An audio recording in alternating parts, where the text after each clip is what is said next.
And I'm Claire, and this is our dog that we're training, Magnolia.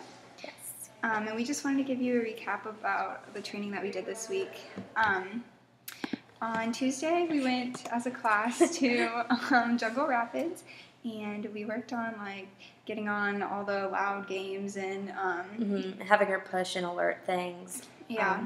And she did pretty well, except for she has some difficulty when there's past trainers and other dogs around her because she gets really excited over that. So yeah, and people she knows really well. She just really wants to go see them, and it kind of distracts her a little bit. So we've been working on it, but we've definitely seen a huge improvement in that. Also, we've seen a huge improvement in formal recalls since we've started training her. Even other people have commented on it. She's a lot better at paying attention to who's calling her, and she's more interested in running up. So it was really great. And then just personally, I took her to Harris Teeter this week, and she did really well there. She's been doing really well when I take her out. She just sits next to me when I tell her to and waits and everything. So she was great there.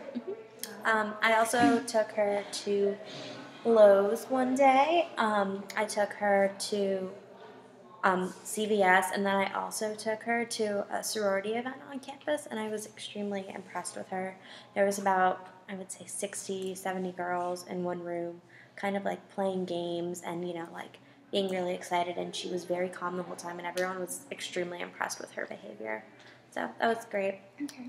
And then we also took her to a sorority event together this past weekend on Saturday, and she did really well there. It was at Hugh McCrae, and she was fine. I guess the one big thing is she saw Pancake there and freaked out. So yeah, which is my dog that she's used to living with because I brought him too. But something that we tried to do differently was we decided that we were going to let her be a dog at the picnic. It was at Hugh McCrae. It was at Hugh McCrae Park, so we didn't put the vest on her because we just wanted her to be a dog there, like my dog, and just get her in public, but not with that burden of being oh, I need to be on this perfect behavior, because we just wanted her to be a dog and have a good time. Yeah. And then today we actually just got out of a sorority meeting, and she did actually really well, and it is good for me to see because I'm going to be taking her to class soon, and to know that she can actually sit still for an hour and not cause any problem at all was really great. Yeah. So, yeah, she did great there, and I guess we'll just keep up this training, and then on Target, we're going to Target as a class on Tuesday, so we'll tell you about training next week. And hopefully we continue to see this great improvement. Thanks.